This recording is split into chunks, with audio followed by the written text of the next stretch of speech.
So today we have a great guest, sister of a friend of mine, long time. We have Miss Briana. She's here today. Hello. She is a past athlete as well. Hello, She hello. played she played her college basketball at VCU and American. So she's very highly talented. But first, let's get in transition. I cannot pronounce this lady's name, so I'm not even going to try it.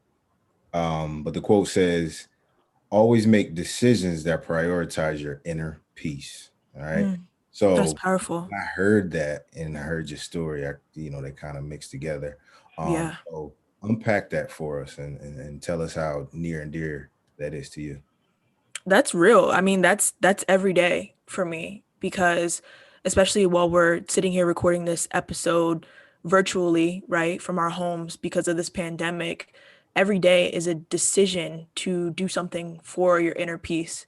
I'm constantly evaluating how I want to respond to something or if I want to respond at all or give my energy to something because there's nothing like peace of mind. Before I go to sleep every night, I'm literally like, Lord, I pray for some peace of mind because it's just like it's invaluable. It's you can't even put it into words. And when I apply that to sports, like that's definitely, on par with a lot of the decisions that I've made thus far in my life regarding playing basketball, deciding not to play basketball, deciding to take a break from sports for a while, falling in love with sports again, and helping athletes in their processes, college athletes that I was working with as an academic advisor or mentorship or things like that.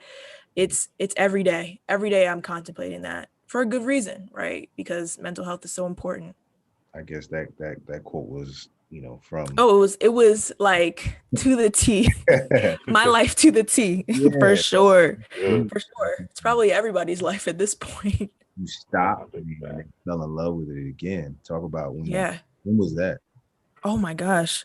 So my senior year, and I tell people this a lot, like I would say by your junior or senior year, somewhere around there, you kind of reach a higher level of consciousness when it comes to the experience that you're having, right? It's no longer just like, oh, I'm just like this naive freshman or whatever, like playing this game. It's I am moving towards, young adulthood and really making decisions for myself. And I'm like, yo, this doesn't make sense no more. Like this does not make any sense anymore to be doing this, to be putting my body through this, pushing through injuries, dealing with hints of racism. I say that like that because it's just so, I don't know, it's kind of undertoned, especially if you go to like a predominantly white institution, it's very undertoned, and I say that I was completely, like, I literally was completely done. I was done when I graduated. I didn't want to see a ball. I didn't want to work out. I didn't want to go to any games. I didn't want to, like, none of it.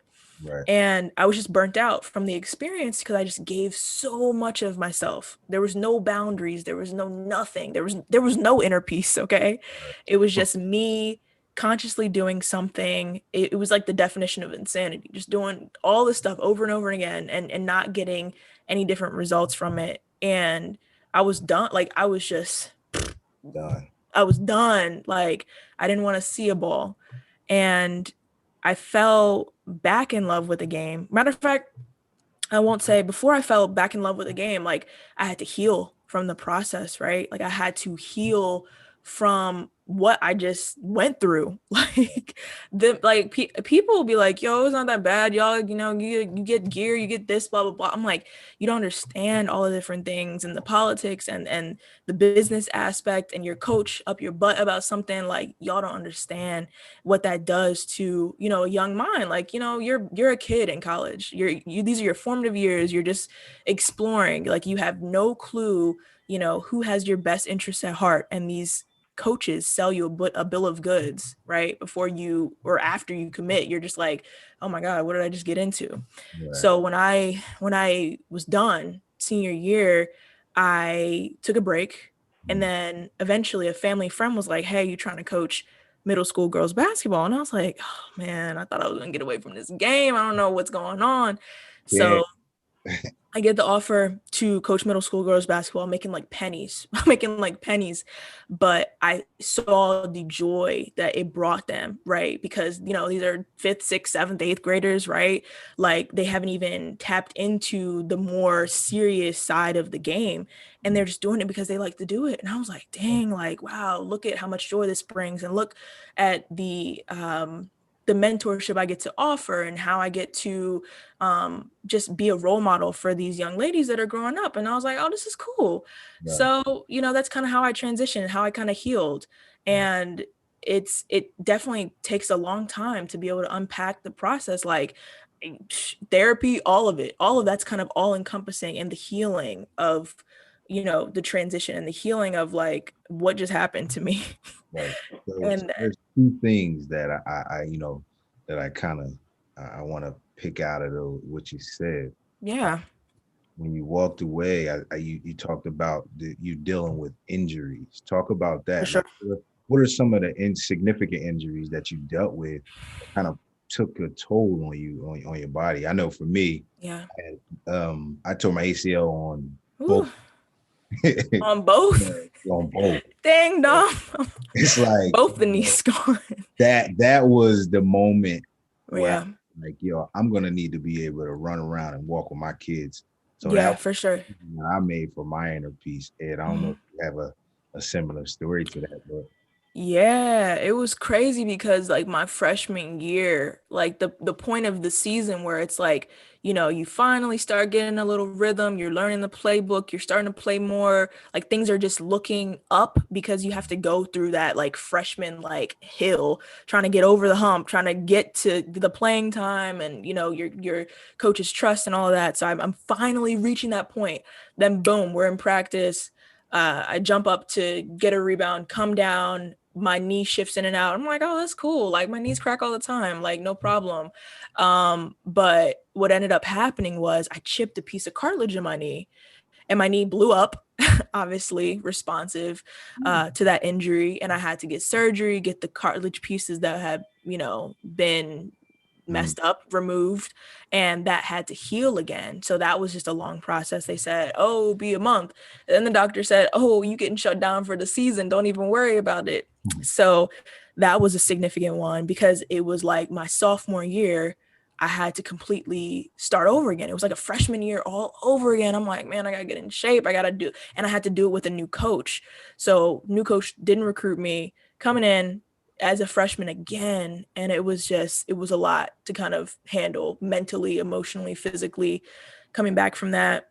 And then my senior year, when I had transferred to American, I got hurt, and it was the craziest thing. It was such an old woman injury. I was like, yo, what is happening? Like, I was running down the court, we were doing like a conditioning drill, right, we were shooting, and I was running down the court, and I got the ball. My teammate passed me the ball. I shoot, and then all of a sudden something just like clicks in my back, just like just clicks in my back, and then I can't move. And it was the scariest thing. And I walked off the court, go to the training room, and I'm like, yo, I can't move. Something's significantly wrong. And the trainers that were there and the doctor that was there on staff, this is why I have like a low-key distrust of like athletic staff. Like, oh yeah, he'll be back in 2 weeks. I go to a doctor locally because at this point, you know, I'm from the DMV and I can go home to my doctors. My parents take me to the doctor, get the MRI. They're like, oh yeah, you have two partially disrupted discs. Like, you know, you have some fluid leaking. Like, you need to shut this down before you like won't be able to play basketball ever again. Like, it was that significant. right. And so I was out of the season for that. And at that point, senior year, spring semester, when you're supposed to be living your life, I was just like, man, like, whoo, we just gonna we're gonna reevaluate and see if we even want to do this anymore. Because if you've never hurt your back before, like that's a hell of an injury. Like Tough one. your back connects to Uh, everything, how you sit, how you sleep, everything. And it's even bodily functions like going to the bathroom. So And it was so scary. yeah, real it's a quick. perpetual injury. Your back is. You gotta stretch a lot, and it's very tough. You think as athletes, For years, we just ran around, went places. Like we go to the court, run for 9 hours, and go home and sit down. Yeah, But like as you get older, you definitely have to stretch it out. I didn't for hurt mine sure. playing sports. I probably did minorly, but where I hurt mine was I got in an accident while I was a Yeah, little older, and a lot of the things that I did learn during my time in athletics helped. But like if you don't stretch on a consistent basis, your back it's injury a can wrap. and will recreate itself. Absolutely. I Like, wanted to kind of, I'm seeing a lot in this conversation, and I kind of want to get at um, the injury part. Just stay yeah, quick. I know for me, speaking on my experience, I don't think he was at the school yet. Um, but during my injury, I felt alone in the beginning, but I had people around me to kind of help me through that. yeah. So did you have any friends or family members to kind of guide you through that process, or did you feel alone? Freshman year, I was so hard-headed and just adamant about, like, my coach was, woo, she was the type like, yo, don't you want to be back on the field? I mean, court, you want to be with your team, you want to do this, you want to do that, like, pushing me to come back. So I was just so, I was almost isolating myself because I was like trying to come back faster than what I should have. Right. At the time, I was in a relationship, and that kind of helped me. Um, my partner kind of helped me navigate that situation, which was cool. But my family, like, I was away from home. Like, my family came for the surgery. Like I said, I was hard headed, and I was like, oh, I don't need any help. I don't need any help. I sent them home. I mean, my parents would have been there. Like, I'm thankful that I have really supportive family and friends and all that great stuff. But like I said, I was like pushing them away. Um, at that time with that first injury. But that second one, I was like, that second one, I was after like I said, that higher level of consciousness, the older you get about the experience. And I was like, y'all, I'm over this. I'm over this. I told my parents I didn't want to go to my trainer anymore for physical therapy because it was actually hurting me, not helping me. I told them I wanted to go to therapy where my apartment was in the city in DC, and had a great physical therapist that like literally nursed me back to health. Um, and it was just different things, and I was asking them for their input, and my mom just hit me with the, yo, if you don't stop, like, they're gonna literally break you down, like break like, kind of like what you alluded to earlier. It comes down to, do you want to be able to move when you're older? Like, I do workouts now, and it's like, oh man, I want to go harder, I want to go harder, but my knees will be like, girl, no, like, we're not doing that today. It'd be like, oh, I want to lift heavier, but then my body's like, yeah, nah, we're not about to put that stress on my body. So I try to keep my workouts creative and interesting, but not to the point where I was before. And it's kind of frustrating sometimes, but because it's like, where would I be if I would have like not been playing or would have kind of done things differently along the way? But can't harp on the past. Just gotta make the most of the future. No, indeed, indeed. You spoke on something a little bit in there, and I do want to ask you a little bit about it. You spoke about Okay. relations, your friends, your family. How were Yeah. relationships as when in your time as an athlete? Uh, it was interesting because, and I think that's kind of a layered question because, when you're an athlete, you don't have a lot of time to Right. really foster the key relationships that you need, right? This is players in transition, right? Right. You don't have a lot of time to foster those key relationships that you need to succeed at the next level. And especially within the Black community, those relationships are even more crucial because a lot of times we don't have uh, a large network to go off of, or a lot of social capital, or like engagement and things like that, right? And for me, my first 2 years, it was just me and my team. Like, I was so close to my teammates, and it was I wasn't into creating relationships with my professors, with like none of that, because I was just, my coach was just like, yo, I don't even care about your grades, like, just be eligible to play, Yeah. and that'll be that. Like, you can get all C's, I don't care, just be eligible. And I'm just like, dang, like, it was basketball morning, noon, and night. Like, it was crazy. You leave in the gym 2 a.m., you're just constantly working. And on paper, that looks dope because that's the story that they're going to tell on ESPN. Oh, she was working out at like 3 a.m. in the morning. Like, but it's like, there's more to life. Right. There's more to life. Exactly.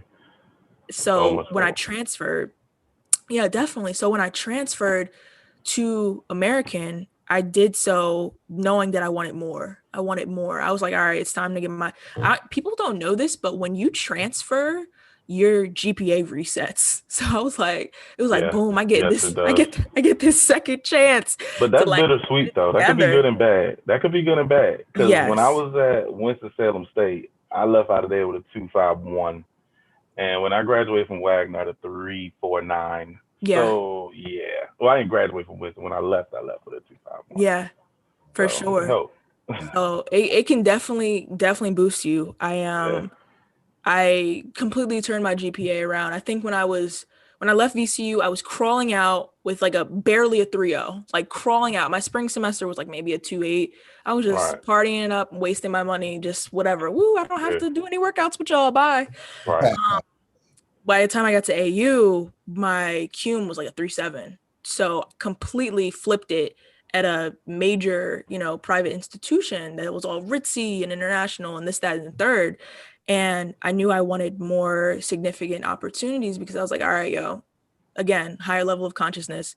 Junior, senior year, I'm like, all right, it's time to get my stuff together. It's time to get this internship. It's time to, make friendships outside of my team, which was Right. great. When you transfer, you got to sit out. So I was forced to make friends outside of my team who I'm still very close to today. It was dope. I just wanted more. I was like, all right, it's time to join a club. You got to do that. Like, so relationships are very significant and there's time to do it. But when you have your coach, screaming down your throat to be working out, to be doing this voluntary stuff, right? That Right. if you don't do, can set you back on the Mm-hmm. court, then that impacts how you're interacting with other people or doing different things.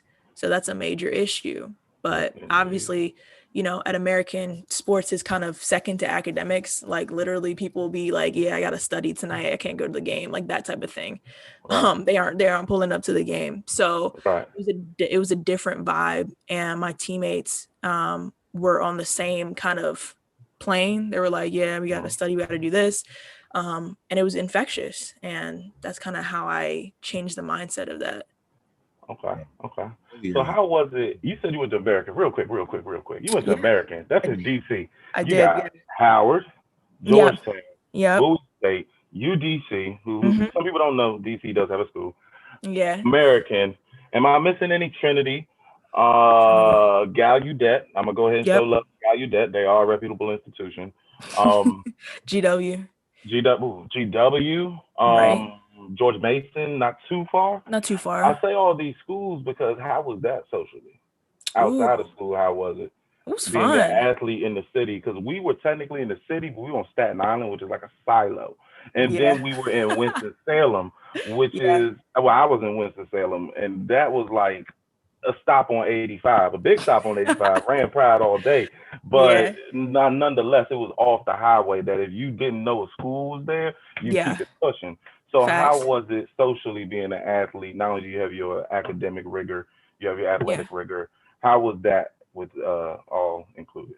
Yeah, it was crazy. Like I said, like first of all, people be like forgetting about Richmond, Virginia. Like Yeah, I tell people that Richmond is like this nice little sweet spot of like being close to DC but like further away and it's in like right. this like southern city but like there's still mad people there.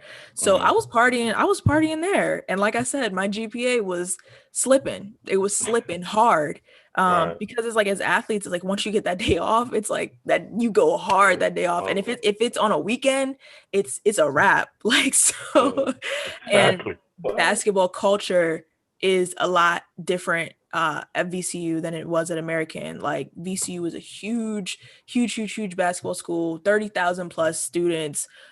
People camp out for the games, like the whole arena is rocking, like that type of thing. So, hmm, people basically like worship the basketball team. And it was like, yeah, pull up to the function or whatever.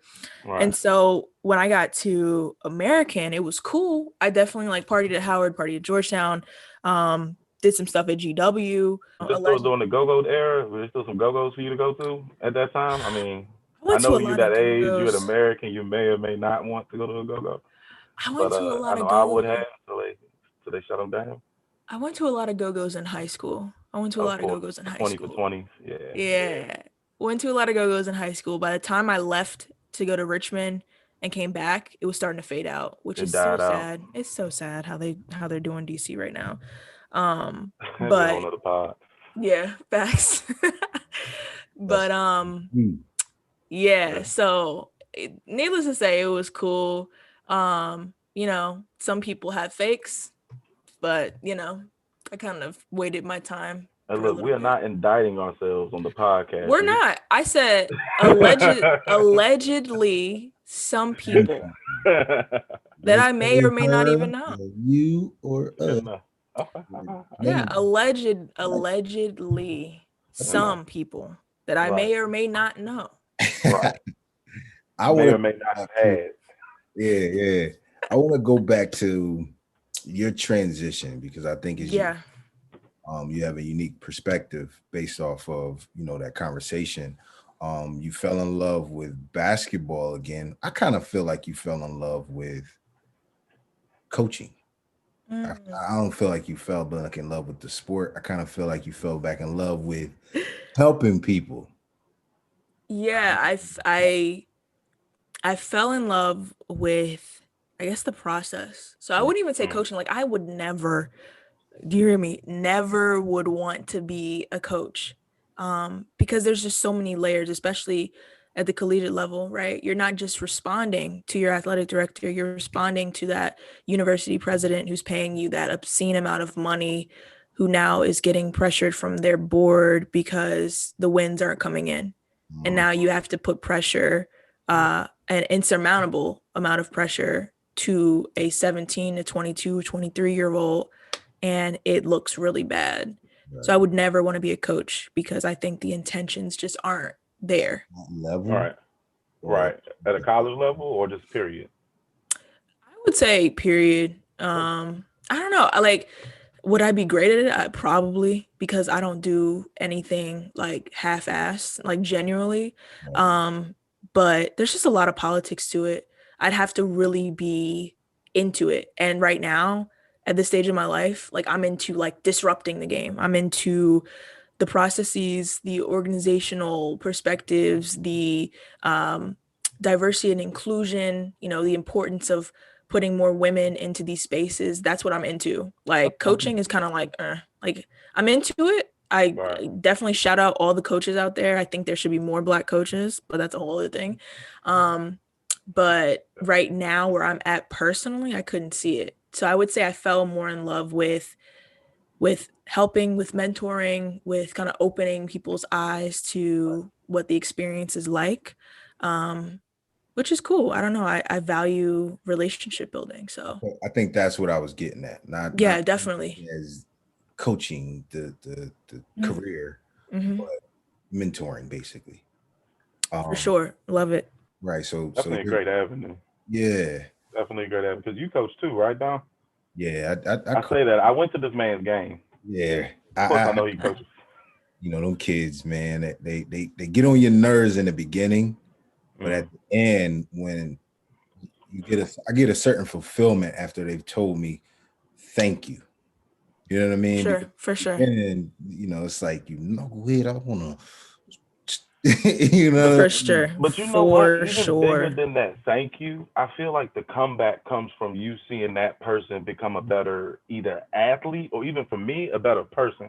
When I see that kid that was the menace to society holding that door for a kid, or that kid that was MF this, MF that, saying yes sir, no sir, or that kid that didn't know how to spell what is now using bigger vernacular, I feel like that's a win for me. He doesn't have to tell me. I mean, for someone else, he can tell you thank you, but for me, the dove is just seeing a better person come out, knowing that I had a piece of that. That's the fulfillment in the transition for me. Seeing that kid that I got when he was this way, a turd, in him transitioning into becoming what he didn't even think or expect he would become. is nothing like it. And it kind of became a Yeah. passion of mine. Coaching and like speaking life into these kids. It's like, okay, well, maybe I can do this bigger. So the transition was like, okay, podcast. 'Cause I wanted to do a radio show in college, but I was scared. I didn't want to do it. Yeah. But I That's decided great. Hey I man, love well it. look, jump well out this, on faith this time. hey But man, look. talk to us about your transition and some of the things that you're doing now. You talked about middle school coaching, and some other things. But tell us what you're doing like right now that college and basketball is behind you. What's out in front of you? Yeah. Post college, my transition was interesting because initially I wanted to be a GA, but everybody knows to be a GA, you have to kind of have personal, again, kind of going back to relationships. And obviously, as a student athlete, you don't have time to cultivate a lot of those. So usually you have to go through your coaches. And my coach wasn't necessarily willing to cultivate those relationships for me. She wrote me a physical, letter of recommendation, but everybody knows to kind of be a GA, you need to be on the phone. Your coach got to be on the phone, be like, yo, I got this great kid. She wants to be a GA, wants to get her master's, wants to be around the game, wants to do X, Y, and Z for college athletics. Do you have a space for her on your coaching roster or whatever? That didn't happen for me. And so post college, like I said, I was in the house, not working out, not doing anything besides just kind of enjoying a summer and just unpacking the experience through partying and just being a regular 22-year-old.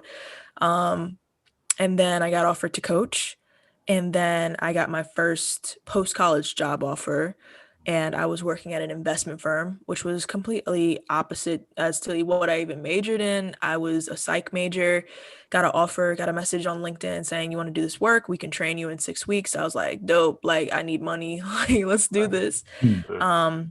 And then a few months later, I was sitting at my desk and I was like, yo, I'm miserable.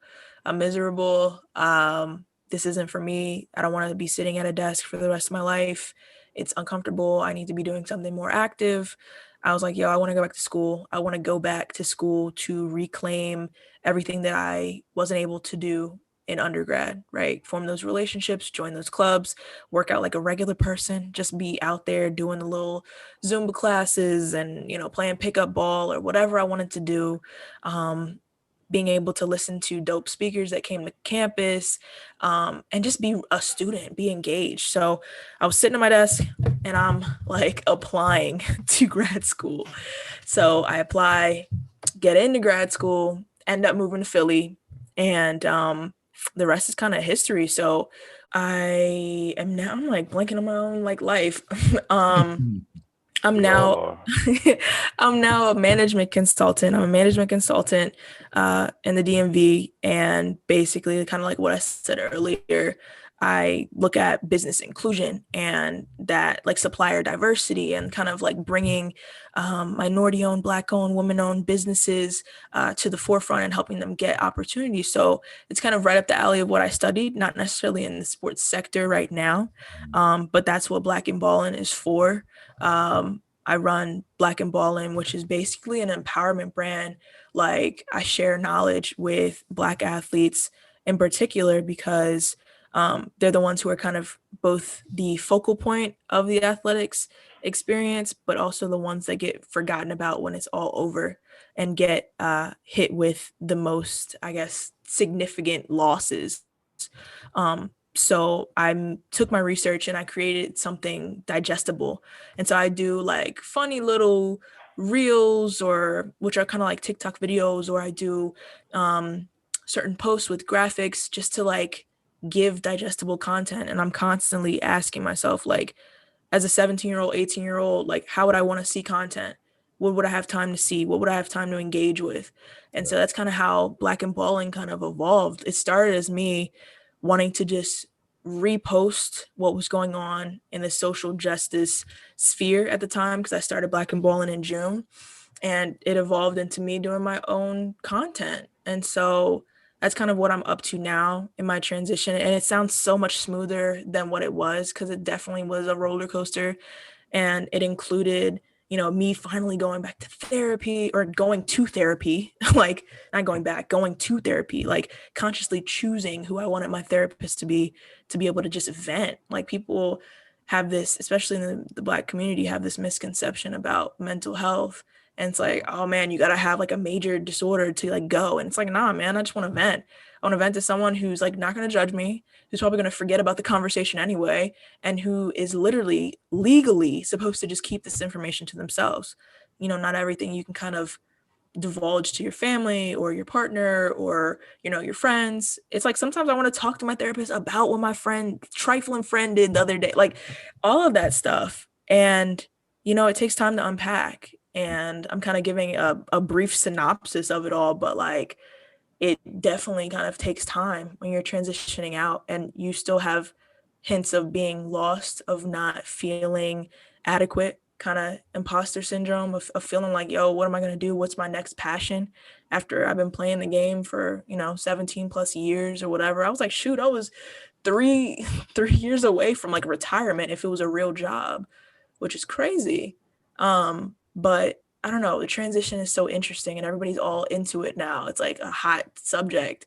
Right. But I'm like, this has been something that's, been really detrimental to athletes transitioning out for a long time.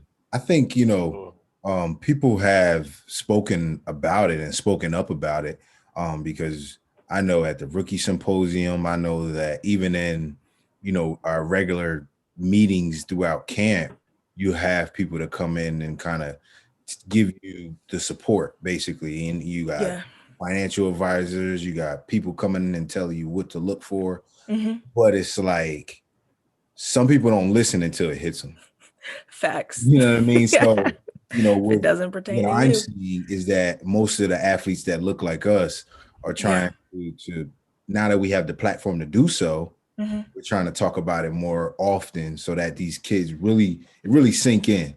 You know what I'm saying? Because speaking from my own experience, I heard it, but that's it. You know what I mean? I heard it. Oh, absolutely. Yeah, but that's it. But I kind of, the therapy part is, that was a struggle for me.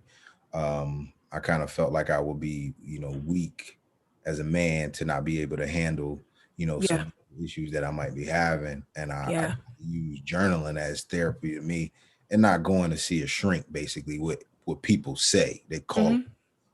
But Ed, my boy, he was brave enough to share his story with going to therapy. Kind of talk about that, Ed, man. I had some stuff.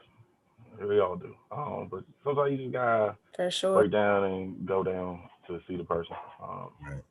We all got stuff we gotta unpack, whether you want to know it or not. I don't care who you are listening to this. You got something you gotta talk to somebody about. I'll say it again. I don't care who you are listening to this. You got something you gotta talk to somebody about.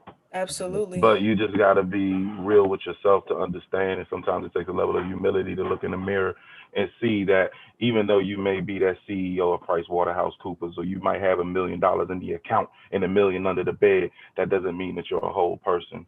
Right. And you could have 10 million more under the bed and 10 million more in the account if you just go see somebody. But that may be the one thing holding you back. And a lot of people aren't necessarily humble enough to go see that person and look with it themselves and go do that. And it's tough. Everybody gets there at their own time. But I know for me, it unlocked a different level of life for me. The growth I've seen since has been exponential. So I got a question for both of y'all. And like I said, I'm gonna ask this question not as the host or anything like that. I'm gonna ask this as an athlete who dealt with something, something serious, something significant in my transition. Where do you go, or how do you find a therapist? You know what I'm saying? It's like, okay, I go on Google and look for therapists in the area, but how did you guys find a therapist that you needed? Briana, you first. Ladies first. Thank you. Ironically, one, in undergrad, I had the opportunity to go to school for free, right? Well, not free. I gave my body, I gave my soul, I gave everything. So not free, but I wasn't in debt. And so when I got the opportunity to go to Penn, For grad school, I was like, all right, cool. I'll join the debt party. Not a party I should have joined, but not taking away from my experience because I love pen. Just bought a sweatshirt, a pen sweatshirt. But because I was paying so much to go to that school, I was like, yo, I'm about to take myself to this psychological and counseling services office and get these quote unquote free services. But I mean, it was basically just included in my cost of attendance. So that's pretty much how I found my therapist. And the first one, and this is what you kind of got to understand, like, it's okay to move on from different therapists if they're not for you. Like, there's zero shame in that because you're there for you, right? You're there to get the most out of you and to work through your own issues individually. And if that person can't do it for you, then you got to keep it pushing. So the first person I went to was cool, but I was like, yo, I need more. I need give and take. I need advice. I need, just conversation, less like technical based stuff. So I went to the first one, then I stopped because I was like, yo, I'm over it.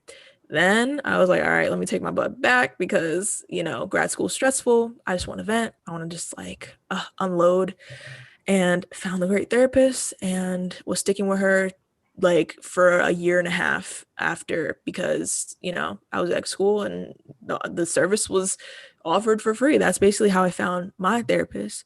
But there's plenty of really dope online resources that kind of act as like directories. One that I'm thinking of the top of my head for Black women in particular is Therapy for Black Girls. Great resource, directory of, culturally aware therapists of color, and also great resources like Psychology Today. They have like a great directory that you kind of like can filter through if you want like a Black therapist, you want somebody that's, familiar with LGBTQ plus issues, if you want someone based on your insurance, whatever, or someone within your price range if you don't have insurance.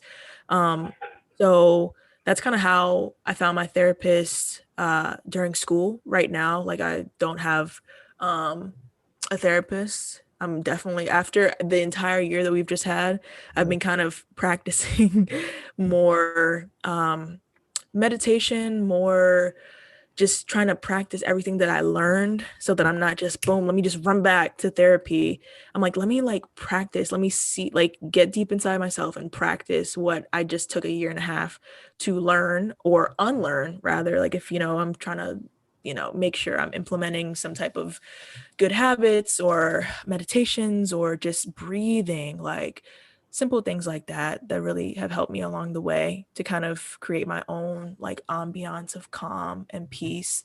But yeah, I love therapy. Like whoever's listening to this, go get you a therapist. It's like the best thing in the world. You just unapologetically vent, like zero shame. You just vent, just talk about anything. I don't know, like shoot, like you like somebody, you don't like somebody, your boss getting on your nerves, like whatever, like just vent. And they're gonna give you an unbiased opinion, which I think is the biggest thing. I feel like a lot of times when we talk in our camps, as much as we may not want to admit it, your camp is gonna try to make you feel good because they're not gonna tell you what you for sure that actually may solve the situation, but they're gonna tell you what may make you look better in the situation or what may make you feel better, and that really be what you need to hear. And sometimes that is the very barrier that's preventing you from taking that step forward. So I mean, I think I ain't gonna tell you what to do. You grown if you're listening to this, and if you're a child, you have a parent. But I highly suggest that you go try it out if you have any. Absolutely, issues. For sure, we are on the same page about that. I don't know. I think there's just so many misconceptions about therapy. Honestly, I wish I can give it like a different name, like something that's cool and like new age, because I feel like that has some. Yeah, you just rapping with somebody. Like you're just like you're just kicking it with somebody who is licensed and knows what they are talking about. Because we've all been in situations where our family or friends or significant other gives us advice and it goes down the drain. Or necessarily, like you said, is something that they just wanted us to hear that wasn't necessarily what we needed to hear. So Yeah, I highly suggest therapy. I mean, or just chatting, because there's different forms of therapy. Like you can go to support groups. Like there's so many different types. Honestly, they be doing therapy on Clubhouse. If anybody's on Clubhouse listening to this, Oh they, Lord. they be having like the little rooms, and they be like licensed people in there. You Yeah. know, clinicians, social workers, psychologists, like all different types of counselors. Like there's so many different ways to kind of receive therapy, and do it in the way that you see fit. It doesn't always have to be in like, a really white room with a couch and you're just kind of like talking to your therapist like, hey girl, it doesn't have to be like that. So yeah, definitely suggest. Black and balling. Yes. That is my mind was going when you started to talk about that. And then and earlier on in the podcast, you talked about some of the racial inequalities that you saw under the surface Yes. of, you being in college at a PWI, a predominantly white institution. Mhm. So I kind of want to dive into the climate of, this transition that we're seeing with 45 being in office to Thank God. seeing, kind of a lot of women, Joe Biden bringing a lot of women into play, but a Yeah. black woman. How did Yeah. that make you feel seeing Kamala Harris as the first woman, black person as vice president, all of the above? How did that make you feel? Kamala Harris is fierce, and I say fierce without a negative connotation, but that woman is about her business. Mm. Like, yes, we all know about her interesting past, and there's obviously going to be kind of qualms about it. There's going to be people like, oh man, she did X, Y, and Z, or didn't do X, Y, and Z that we wanted her to do back when she was a prosecutor. But again, it's it's hard when we extend grace to certain people, like people that are close to us, but then when it comes to a public figure, we be like ready to like put them on a post and just like, throw stones and everything, and just, be going in. But for me, when I feel like the most sense of pride that I had was when she was debating Mike Pence, Hmm. and she was just so elegant and just so prepared and just so black. Like you could just, every black woman felt that, felt it in her tone of voice. Like you can just feel how she is portraying herself and doing it in a way that nobody can say that she's the angry black woman. Nobody can, racially stereotype her. Nobody can do any of that. Like she was just overly prepared, and it's what we have to do as black women, in this climate, and in this world, because obviously, people are so judgmental and are constantly filling us with stereotypes or portraying us as stereotyped. But for me, I was like, yo, let's enjoy this moment. Let's definitely hold her and Joey B accountable, but let's definitely enjoy this win, enjoy this moment. Obviously she is of, different culture, and or multicultural, and has a very diverse background and racial makeup, but we are still claiming her as our black sister. So personally, I was like, I don't know, just I was filled with a lot of joy, like filled with a lot of emotion, rather, like a lot of emotion, Right. because especially as I see the viral pictures of young black girls, putting their little hands up to the screen, and they're like, oh my gosh, like one of us is up there. And it's like they can't conceptually, like, they don't know what's happening or how significant it is, but they just know that somebody like them, who looks like them, is on the screen and is going to be on the screen for at least 4 years. I mean, I'm thinking she's going to run again in 2024, but we'll see. That's a huge moment, and I think Mhm. something that needs to be spoken about right now. Not many people want to talk about it because of various agendas, but it's been quoted in this country that black women are not only leaders as far as entrepreneurs, starting businesses, also graduating. So there's a lot of advancement going on with African American women, but however, they want to disguise those facts from us for some odd reason. So before, I mean, some people do know this is common fact, but not everyone knows it. So it's widely known. I'll be sure to be the one to say it. Either way, as a black woman, of course, there's a lot of things that held you all back for so long. What in you kind of made you want to go out and embark on this on your own and start your own, essentially, thought product, right? And to do it all on your own. What in you sparked that, and what do you have for somebody else that may not see the statistics that I just named or may not believe them? What do you have for them? Wow, that was a question. Let me Sorry, a little loaded. let me answer that one in like Yeah, in bullet points. But yeah. to the first part of it, what inspired me was, I don't know, my mom kind of mentioned this the other day, and she was like, you have a tendency to mention things and like do them. And I say that like, okay, of course, like that's so random or just general, but to give you an example of that is like I mentioned to my parents in like 4th grade. I was like, yo, I'm going to school for free. I'm going to school Yeah. getting a scholarship to play basketball for free. Y'all won't have to ask me about my grades. You won't have to ask me about like, oh, why'd you drop that class? Why'd you withdraw? Why'd you do blah blah blah? Like, I'm going to school for free, and that's going to be my experience. So for a long time, I have said, I'm going to start something dope.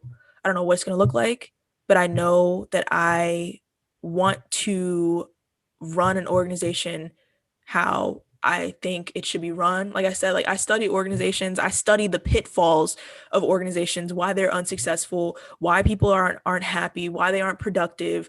Like I've gone through all that data, and not just like in the sports realm, but like, you know, I've studied diversity and inclusion, why people, why Black women are suffering at work, but are also like under, you know, the most educated group in, you know, when you break it down, right? Um, just overqualified but underappreciated. So I've studied that, and I don't know, I've always had a vision for entrepreneurship and, you know, treating people with respect and doing things in a really dope new aged way that's not like, you know, let me sit up in this cubicle, but is creative and beautiful and diverse. So Black and Ballin is kind of just like, it's literally just like the tip of the iceberg. I don't even know if it's the tip. It's kind of like a little portion of it, because I have a whole vision for like a long-term organization. And I don't know, a lot of people don't really necessarily know about that. I kind of keep it within I don't know, within the smaller group, I guess, of people I'm closest to, but I have a vision for, you know, doing this work at a larger level and for a longer time. So that's kind of where the push came. And you know, my brother gave fantastic advice when I was debating if I wanted to even start Black and Balling, because I was about to like, you know, overthink it and not do it. And he was like, yo, one, just start. Two, you can always change it along the way. And three, it doesn't have to be perfect. You know, it doesn't have to be perfect. A lot of times, yo, people like being receptive to something, like you launch something and you want it to just go viral, or you want people to be like, oh man, you just put all your effort into this. You can put in 1,000% and nobody sees it. You can put in 1% and everybody sees it, and you're just like, dang, like I barely put any work into this. So it's so hit or miss in terms of just like content and stickiness and social media and all that stuff. So he kind of just guided me through that process and was just like, girl, just start it, you know, grab the URL link, do the domain, do, you know, just see what social media platforms you would like to use, blah, blah, blah. That's kind of how I started. Now, giving advice to people who want to do similar stuff, I literally say to them, just start. You don't know, like Literally. it sounds so crazy, but like that's the hurdle. You know, Yeah. that's the hurdle. I Yeah. one sermon that I listened to probably like 1,000 times. Like I've listened to it so many times over this past year. It, and if you know, aren't Christian or you're not like faith oriented, cool. Like it's one of those sermons that like it hits on just life to the point that like you don't have to be, you know, any type of orientation or like, you know, worshiping or whatever, because I'm not that type of person that's about to like press religion on you. But it talks about the power of the mind and the significance of, the battle isn't with other people. The battle is with your mind. The battle is with, getting the over the hump in your brain to be able to do something that's dope, to be able to get to where you like want to go. And so I play it, especially when I'm like, oh, should I do this? Should I not? Should I, just going back and forth in my mind. And I play it and I'm like, all right, let's do this. Like, it may not be perfect. It may not, be exactly how I want it to be, but let's do it, because you never know who may need to see it, who's going to be receptive to it, how it can change your life.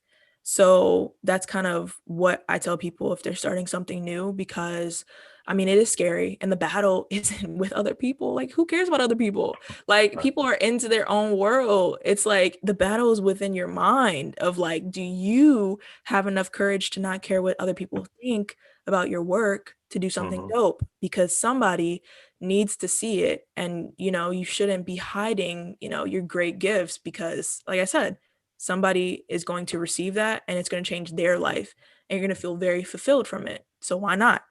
That's kind of my advice to those people. And that's kind of what I live with every day. I think that's pretty good, because I think a lot of us I think that's very good advice to give somebody to just start Thank it. you. You know what I mean? Because like there really is no better advice, and it sounds plain, but like It sounds so plain. tell you that.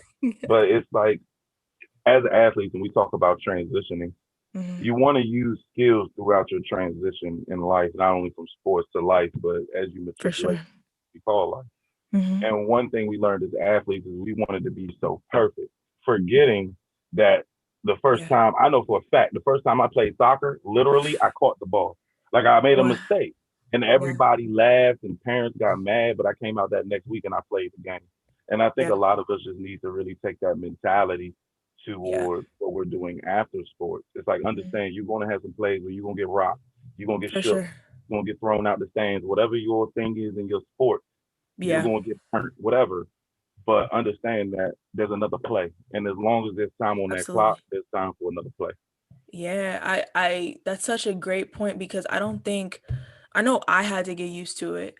Because my brother's giving me this advice, right? And I'm like, man, do you even know? I do everything wholeheartedly, and when it fails or bottoms out, it's like, oh, it's like a devastating blow, because you just gave everything. And that's the part of just trying something or just starting, because it's like you're not giving everything. You just started, you're just building something out. You're trying to establish yourself. And that's something that players in transition need to get used to, because in sports, it's all about being present. It's all about, putting your best effort forth every single day, like being so tunnel vision that you can't see outside of those, small parameters. And it's like, yo, in the real world, my coaches would also be like, yo, in the real world, it's going to be like this, Briana. In the real world, you won't be able to do this, blah, blah, blah. I'm like, yo, first of all, this is not even a great representation of the real world. In the real world, I'll be respected. In the real world, I have my own opinion. In the real world, I can say no. In the real world, I can try something and quote unquote quit. Like they said, quitting is like death in sports. And I'm like, bro, like people quit all the time in the real world. Like, it's not even quitting. It's just like trial and error to trial to success.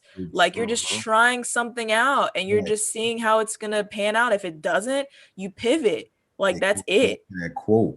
Yeah. In the beginning, you sometimes it's not quitting.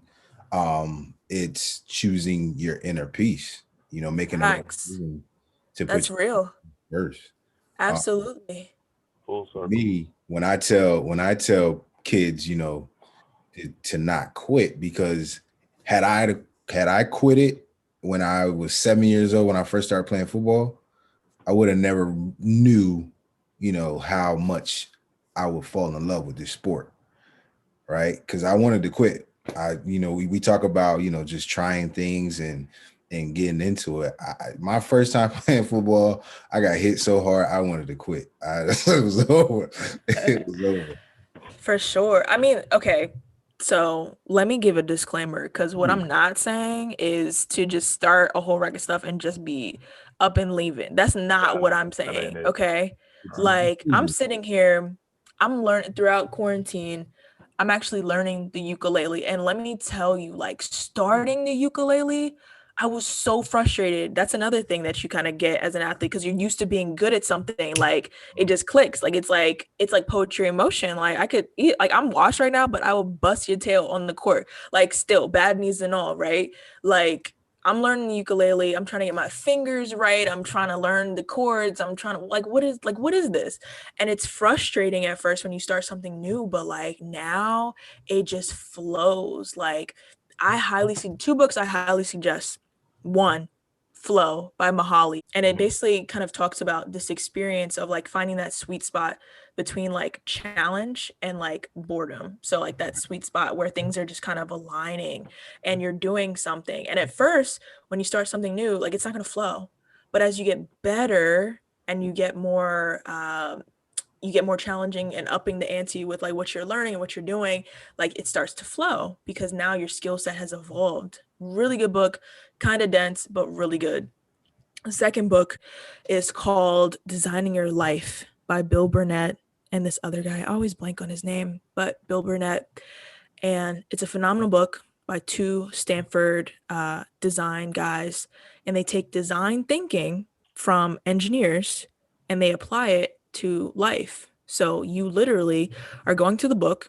You have these different activities to kind of go over, and you are designing your life and what it would look like if multiple things played out. Like, boom, like I'm saying Black and Ballin takes off, I'm making my own organization, blah, blah, blah.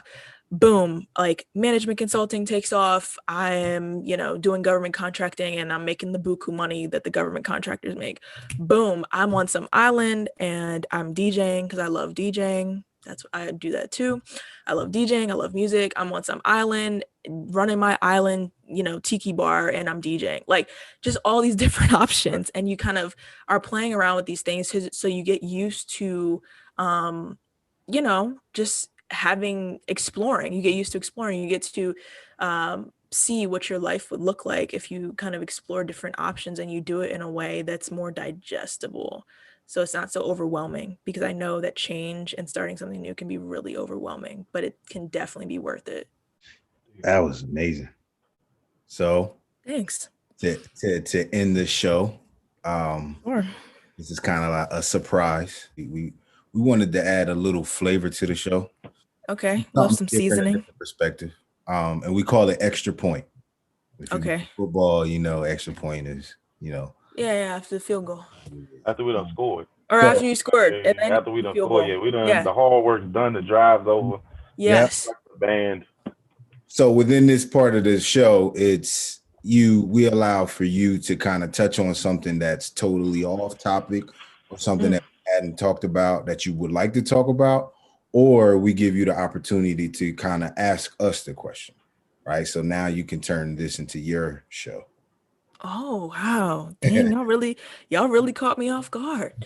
But I guess in the spirit of kind of what I just was kind of talking about, some things that I also love outside of sports. Like I love music, I love DJing, I love, learning my uke and reading and doing all sorts of different things.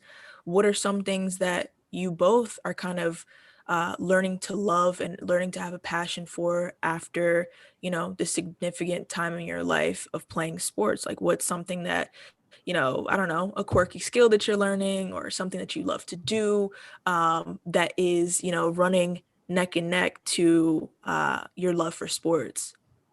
Ooh, I'll say for me, I kind of start cooking a lot. Okay. Yeah. Y'all hear that? Y'all hear that on the podcast? A man in the kitchen, y'all. A man in the kitchen. Yeah, I start cooking. I kind of fell in love with it. I experiment a lot with cooking. It's kind of that physical piece that I need. For sure. Also, speaking more and kind of this podcast itself is kind of like a passion project for me. To where I'm coming out of my shell, and I'm not being so shy and trying to shy away from being the focal point, even though I've always been like the star player. I never liked it. I never liked that connotation about myself of being Hollywood or anything like that. So that was kind of my thing why I didn't do the show sooner, because I wanted to do it back in college with, a couple of my friends. Now I'm I'm kind of trying to pick up things and use my gifts. Like you said, you like music and all of these other things. I'm kind of trying some of the things that I like to do and some of the things that I'm very good at. I love it. Yeah, so tapping into your creative side. That's one thing I definitely learned, like post-college, having the time to be creative and just dive right in. Oh, it's so nice. I'm like, wow, there's like fun things to do outside of, running around all the time. What about you, Ed? I've been really running and a lot of just taking care of my body, eating better, working out, stuff like that.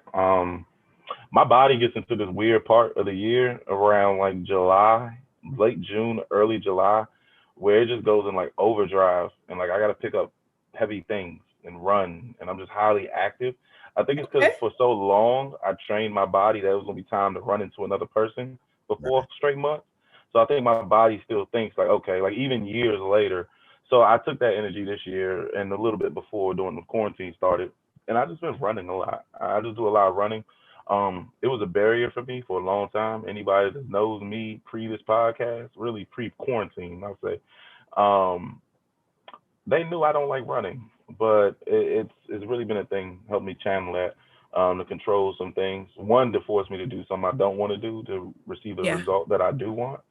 Also too, it's just fun. Like I talk trash to myself. Like if I'm not running fast enough, I'm like, bet you can't sprint to the end of the street. And then when I sprint to the end of the street, I'm like, I bet you won't backpedal to the end of the other one. And I just like do stuff like that. If I'm in the weight room, like I challenge myself, like, yeah, just throw this weight up. Like let's see how fast you could throw it up. And somebody just be like, yeah, because I go to Planet Fitness. I love it. It's not like LA Fitness or the big ones, but they get the Smith machines and stuff like that. So I kind of play around with weights in there. I love it. I think that's dope. Kudos to you for enjoying running, because I swore off running for the rest of my life. Like I never want to run. Running was a punishment to me, especially being a lineman. That's the reason. That was it. It's such a punishment. You don't want to do it anymore. You're just agreed. like, I'm tapped. Like I don't want to run anymore. Right. And trying to calm yourself while running too is a unique thing. It's the hardest. People, they breathing you through your nose, out through your mouth. Even though I know that's the right technical way to do it, it's one of the hardest things to do in life. But I tell people either run and deal with like yourself while you're running, or in a few years deal with that doctor. Your pick. Yeah. Your pick. It's that was good. That was good. Yeah. Because as a trainer, I say the same thing, man. You want to nip it in the bud right now. But Briana, we thank you. Thank you. Absolutely. Thank you. Thank you guys for having me. Thank you, Briana. It's definitely a lovely conversation. Let us know, let everybody know where they can find you and some of your work. Ooh. Free plug. I mean, plug.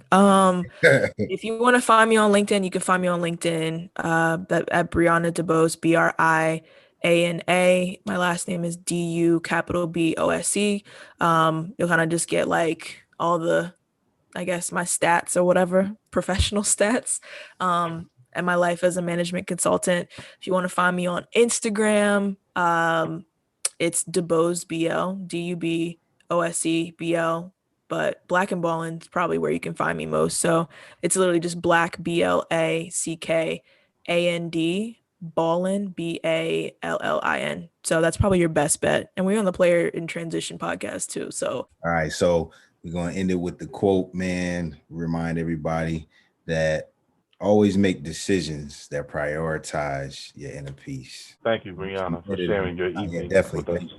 You're welcome. Thank you for having me. It was dope. It was a conversation that I didn't know I needed. It was a good one. Yeah. It's nice. Very much so.